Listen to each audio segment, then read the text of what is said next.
तस्य धीमहि धियो यो नः प्रचोदयात्। हे ईश्वर, हम यह पठन पाठन आपको प्राप्त करने और कराने के लिए साधन के रूप में करने जा रहे हैं। इस कर्म को और इसके कर्म फल को भी आपको अर्पित करते हैं। ओम शांति शांति शांति। सबको सादर नमस्ते जी। आज हम विचार करेंगे संसार का सबसे बड़ा आश्चर्य क्या है। लोग 8वां अजूबा, 8 मानते हैं अजूबे, 8 आश्चर्य मानते हैं। 7 मानते हैं कि 8 मानते हैं? 7 मानते हैं ना। हाँ, तो ये असली अजूबा तो ये है, आश्चर्य तो ये है जो आज मंत्र में आ रहा है। मंत्र क्या कहता है देखो।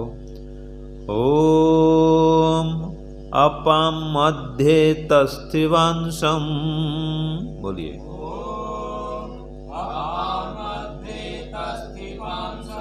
तृष्णा विदज्जरितारम् मृळासुक्षत्रमिळय मृळासुक्षत्रमिळय, बोलिए। ओम अपां मध्ये तस्थिवांसम्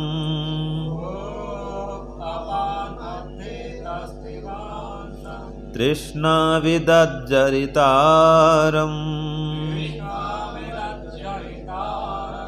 मृळासुक्षत्रमिळय मृळासुक्षत्रमिळय। इसका हेडिंग ही है अहो आश्चर्य। क्या आश्चर्य है कि पानी में मीन प्यासी, पानी में मीन प्यासी। मीन मान क्या होता है जी सूरज जी? मछली। तो पानी में रहते हुए मछली अगर प्यासी है तो आश्चर्य है ना भाई। ऐसे ही हम लोग परमात्मा के आनंद स्वरूप में रह रहे हैं। वो आनंद का भंडार है, उसके अंदर रह रहे हैं और फिर भी दुखी रहते हैं, खिन्न रहते हैं, शोक युक्त रहते हैं। ये भी ऐसा ही आश्चर्य है। जैसे कि पानी में मछली प्यासी है तो हम ईश्वर के आनंद में रह के भी आनंद के लिए प्यासे हैं, तरसते हैं आनंद के लिए, जहाँ तहाँ भटकते रहते हैं। जबकि परमात्मा आनंद का भंडार है, हमारे चारों ओर व्याप्त है आनंद से, और हम हैं कि उसे आनंद नहीं प्राप्त कर पा रहे। तो ये आश्चर्य है कि आनंद में रहकर भी आनंद से रहित होना। ठीक है, जैसे कि कोई चींटी है, कोई मकोड़ा है, उसके चारों ओर गुड़ की भेलियां रखी हुई हैं, ठीक है, और बीच में है, और कोई वो मिठास प्राप्त नहीं कर पा रही है। वे खाओ, चारों ओर गुड़ है, गुड़ की भेलियां हैं, तो खाओ, टेस्ट करो, स्वाद लो। तो ऐसे ही जैसे वो चींटी, वो मकोड़ा अभागा है, गुड़ होते हुए खा नहीं पा रहा, मकोड़ा भी, ऐसे हम भी चारों ओर परमात्मा हैं, फिर भी उसका आनंद को प्राप्त नहीं कर पा रहे, अभागे हैं, भाग्यहीन हैं। ये संसार का आश्चर्य है कि पानी में रहते हुए भी मछली प्यासी है। ऐसी स्थिति हमारी बनी हुई है। तो मंत्र में तो वो यही कहता है, अपां मध्ये तस्थिवांसम, जल के मध्य में रहते हुए भी तृष्णा अविदत, हमें प्यास लगी हुई है। ये तो एक अर्थ हुआ, जल के मध्य रहते हुए हमें प्यास लगी हुई है। दूसरा अर्थ होता है अपां माने ईश्वर। अपां माने क्या होता है? ईश्वर। अपां माने जल भी होता है, अपां माने ईश्वर भी होता है। तो अपां मध्य तस्थिवांसम, मैं ईश्वर के मध्य में हूं और फिर भी मुझे प्यास लगी हुई, तृष्णा, मेरी तृष्णा बढ़ती जा रही है। मैं कौन हूं? जरिता। जरिता माने स्तोता, माने ईश्वर का उपासक, भक्त। तो जरितारम, मुझ स्तोता को, मुझ भक्त को ये तृष्णा सता रही है, तृष्णा विदत। संसार की कामनाओं की तृष्णा सता रही है, तो प्रार्थना है मृला सुक्षत्र मृलय, हे सुक्षत्र माने शुभ शक्ति वाले। मृला माने मृल आ, मृल माने सुख, आ माने चारों ओर से। तो हे सुक्षत्र परमात्मा, मुझे चारों ओर से आप सुखी कर दो। फिर कहा फिर मृल जा, फिर सुखी करो।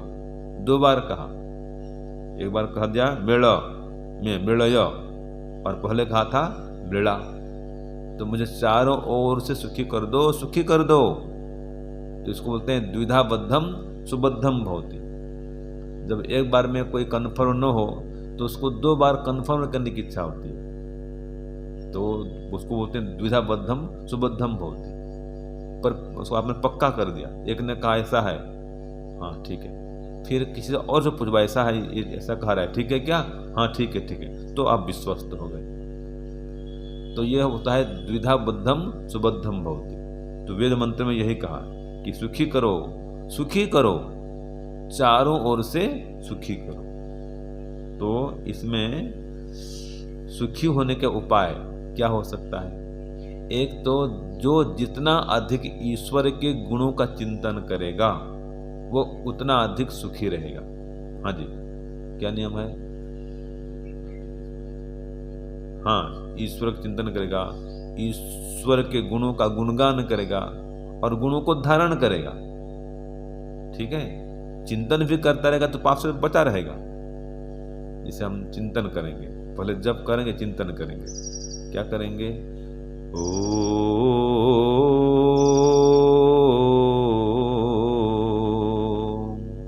आनंद,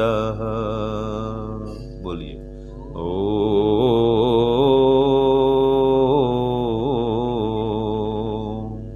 आनंद,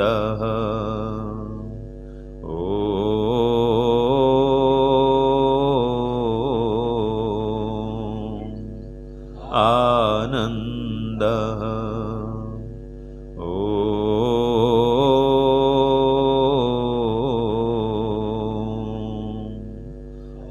आनंद,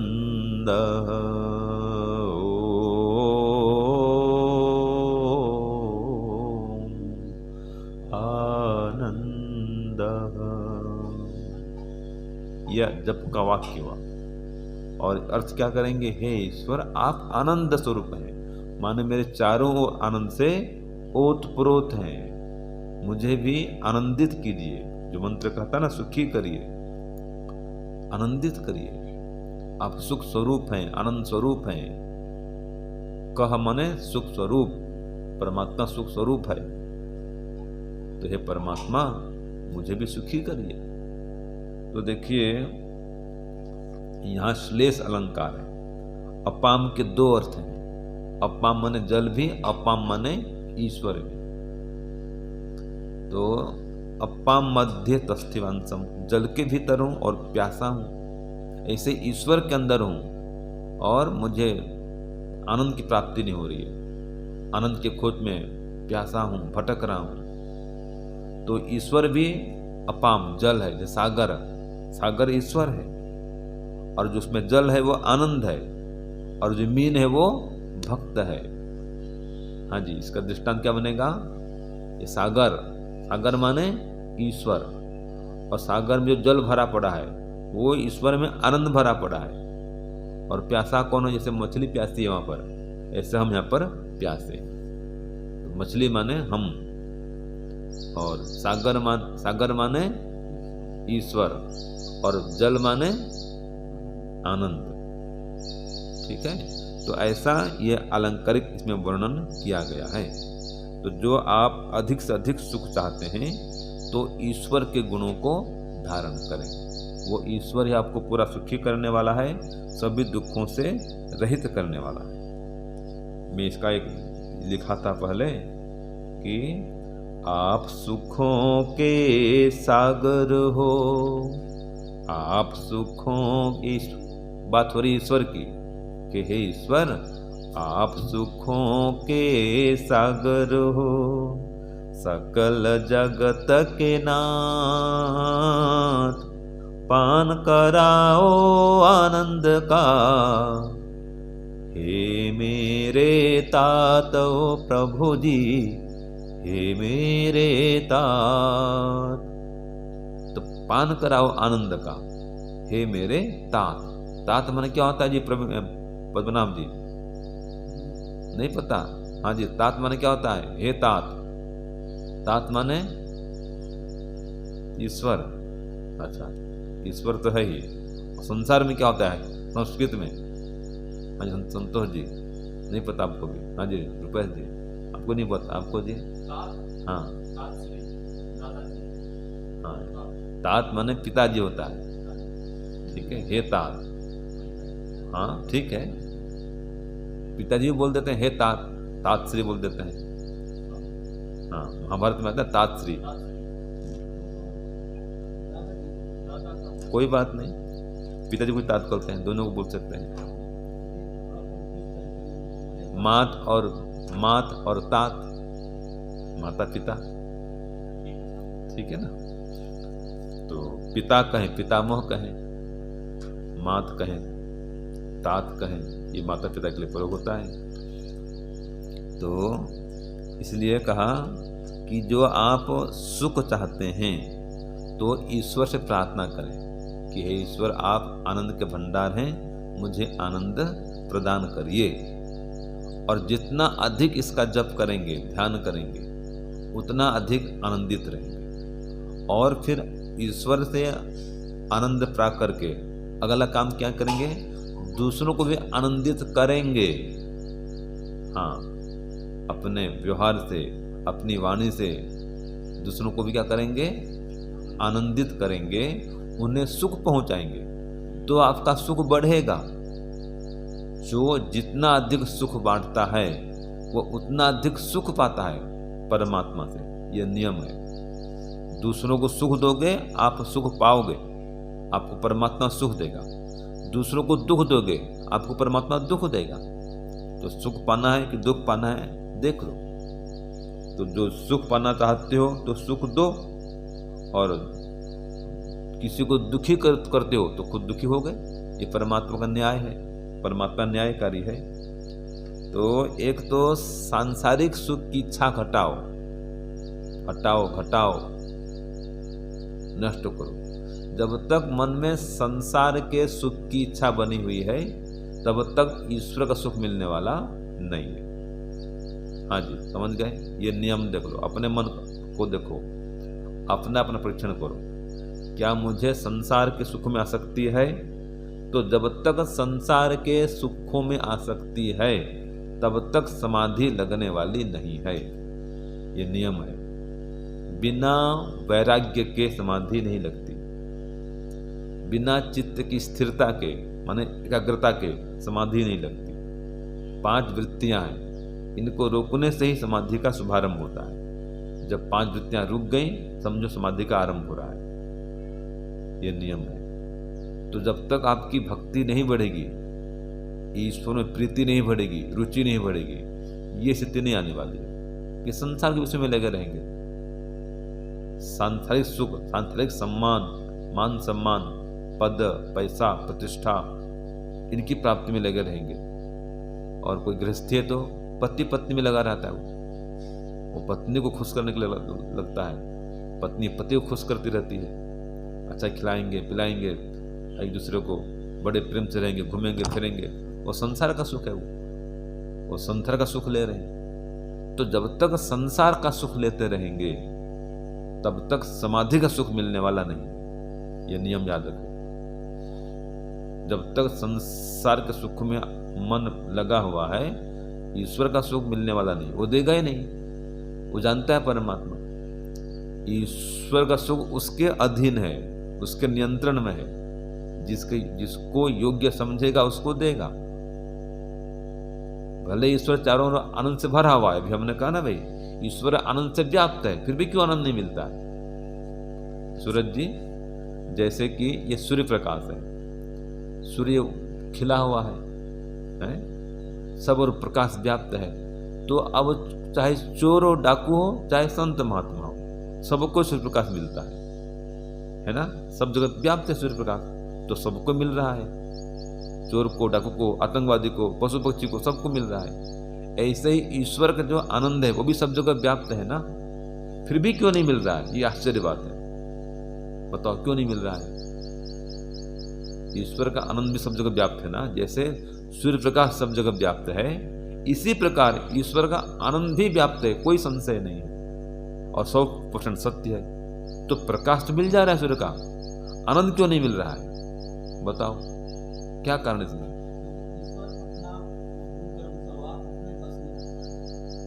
हाँ हाँ, सही उत्तर है कि ईश्वर जो है अपने आनंद को अपने नियंत्रण में रखा हुआ है, जिसको चाहेगा उसको ही देगा, योग्य समझेगा तब देगा, नहीं तो नहीं देगा, उसके अंदर में हो। और जो सूर्य प्रकाश है वो सब जगह व्याप्त है, वो सूर्य के अधीन नहीं रहा, सूर्य से निकल गया, और वो जड़ पदार्थ है, वो किसको प्रकाश दूं किसको नहीं दूं ये अंतर नहीं कर सकता, उसका नियंत्रण चेतन परमात्मा है। तो परमात्मा सबको प्रकाश दे रखा है, ठीक है, वो उसके लिए सबका नियम है, प्रकाश सबको मिलेगा, आनंद सबको नहीं मिलेगा। आनंद विशेष गुण है परमात्मा का, ठीक है जी।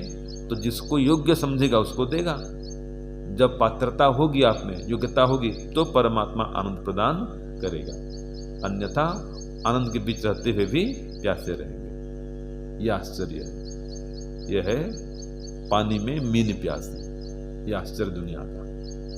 तो आप जो आनंदित होना चाहते हैं, ईश्वर का चिंतन बढ़ाएं, ईश्वर को सब और आनंद में मग्न अनुभव करें, जप करते करते ओम आनंद, हे ईश्वर आप सर्वत्र आनंद से ओतप्रोत हैं। ये जब जितना बढ़ेगा और चिंतन की गहराई में उतरेंगे, अनुभव करेंगे कि हे परमात्मा, हाँ आप सर्वत्र व्याप्त हैं और आनंद से युक्त होकर व्याप्त हैं या आनंद से व्याप्त हैं, ये जिसका जितना अधिक गहरा चिंतन होगा उसको उतना अधिक आनंद का अनुभव होगा। एक तो एक उपाय, दूसरा जो जितना अधिक दूसरों को आनंद प्रदान करेगा परमात्मा उसको आनंद देगा, वही सीधी बात है। तो दोनों काम करना पड़ेगा, परमात्मा के आनंद स्वरूप का चिंतन भी करना है और अपने व्यवहार से दूसरों को आनंदित भी करना है, तो परमात्मा का आनंद आपको मिलेगा। परमात्मा के अनुकूल चलना है, अनुकूल बनना है, तो परमात्मा आनंद प्रदान करेगा। यम नियम का पालन करना है, कोई हिंसा करता रहे, चोरी करता रहे, डाका डालता रहे, व्यभिचार करता रहे और बोले मुझे हे ईश्वर आनंद दो, वो नहीं देगा। आप जब करो ओम आनंद और हिंसा करते रहो, कठोर बोलते रहो, झूठ बोलते रहो, परमात्मा समझते हैं तो पात्र नहीं है भाई, खाली प्रार्थना करता है और पुरुषार्थ तो करता नहीं, इसके लिए अनुकूल आचरण करता नहीं, तो समझो आप अभी अयोग्य हैं, अविद्याग्रस्त हैं, तो परमात्मा का आनंद आपको नहीं मिलेगा। जो आनंद चाहिए परमात्मा का, तो व्यवहार को भी ठीक करें और चिंतन को भी ठीक करें, ठीक है ना जी, तो परमात्मा के आनंद को प्राप्त कर सकते हैं। तो आज का मंत्र यही कहता है कि परमात्मा आनंद स्वरूप है, चारों ओर आनंद से युक्त है। अगर उनके शरण में आएंगे, उनका जप करेंगे, ध्यान करेंगे, तो निश्चित रूप से परमात्मा आनंद प्रदान करेंगे। ओम शांति, ओम शम, सबको सादर नमस्ते।